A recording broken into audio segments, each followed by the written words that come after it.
طبعا الوقت ده والشتاء ده محتاج فتة العدس الجميلة دي، وندوق ونقول بسم الله. اهو بصوا بقى. مساء الخير متابعيني الكرام، يا رب تكونوا في احسن حال واتم صحة دايما يا رب. الشتاء والبرد اللي احنا فيه ده محتاج الاكلة الجميلة الحلوة دي.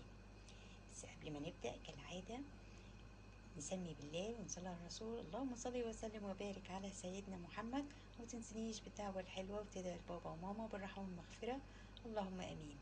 عندي هنا حوالي نص كيلو عدس اصفر مغسول كويس جدا، وحطيت عليه طماطمتين وبصلتين وجزرتين، اوكي، وحطينا عليهم 3 فصوص توم، وحطينا عليها المية ونرفعها على النار ونسيبها لغاية لما تستوي ونشوف هنعمل ايه. بصوا يا حبايبي خلاص استوى معانا اهو، هنطفي عليه، هضربه في الخلاط وارجع لكم تاني. بصوا يا حبايبي بقى التوابل بتاعه العدس بتاعنا. بنحط معلقه فلفل ابيض او فلفل اسمر، معلقه كمون، معلقه بابريكا، معلقه كاري. بنقلب كل المكونات دي كلها على بعض، وبقى عندنا البهار الجميل الحلو ده اللي احنا هنستخدمه في العدس بتاعنا اهو. بصوا ما شاء الله عملت كميه قد ايه. هاخد منها حوالي معلقه كده اهي، مع طبعا الملح، ونقلب الكلام الجميل ده كده اهو مع بعضه ياخد غلوه، وبعدين نشوفها مع بعض. بصوا يا حبايبي بقى عقبال ما العدس بتاعنا يستوي، تعالوا ما اوريكم بقى سر من اسراري في الرز الابيض اللي انا بعمله جنب العدس بتاعي.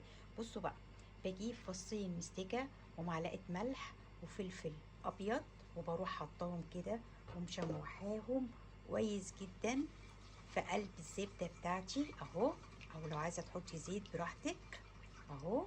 يا دوبك حاطه معلقه اهو، مجرد بس ما ريحتهم كده تطلع بروح نازله بالرز بتاعي كده اهو، وابتدي اشوح في الرز بتاعي كده ونشوفه مع بعض. بصوا يا حبايبي اهو، بفضل اقلب فيه كده اهو، ما شاء الله اندمج مع الزبده بتاعتي اهو كده. بقى جاهز ان انا اصب الميه عليه كده اهو، وبعدين هنغطي عليه، ولما يتشرب الميه بتاعته هنهدي عليه، وبعد كده هنروح نشوفه مع بعض. هنعمل جنبيها لسان عصفور اهو، وهحطه برضو عليه شوربة العدس. بصوا انا حمرته، حطيت زبدة وبرضو فصين مستكة وحمرناه بالشكل ده. خدوا بقى التركاية دي بقى وما تراجعوش ورايا، بحط عليه كده شوية مية كده. بصوا يا حبايبي خلاص اهو، زودت لسان عصفور شوربة العدس، وحطيت برضو نفس التوابل اللي انا حطيتها على الشوربة اهو.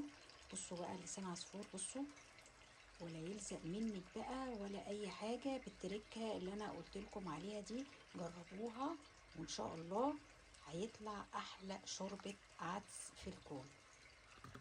يا حبايبي بقى هنعمل الطشه اللي هي بتاعه الفته بتاعتنا اهي.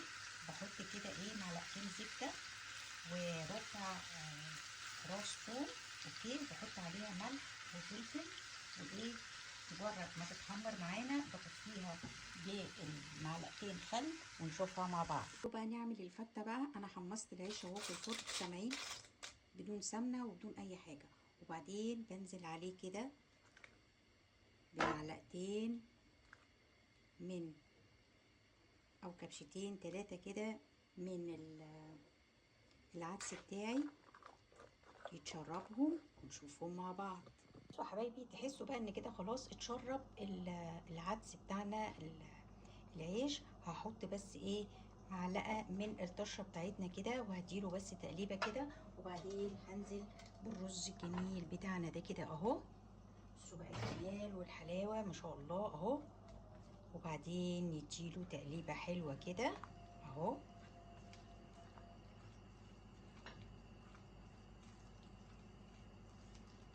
بصوا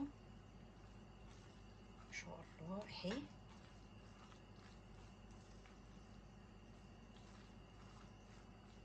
خلاص هنطفي عليه بقى، وبعد كده نحطه في الطبق، وبعدين نحط عليه الطشه بتاعتنا. خلص غدانا اهو، ادي الفته اهي، وعملنا معاها الشوربه دي اللي هي باللسان عصفور، والتانية اللي هي شوربة العدس الجميلة، وانا هقدم جنبيها بقى المخلل اللي هو اللفت الجميل، وطبعا ما تنسوش البصل اهي. اعملوها بنفس التريكات بتاعتي هتبقى في حتة تانية خالص.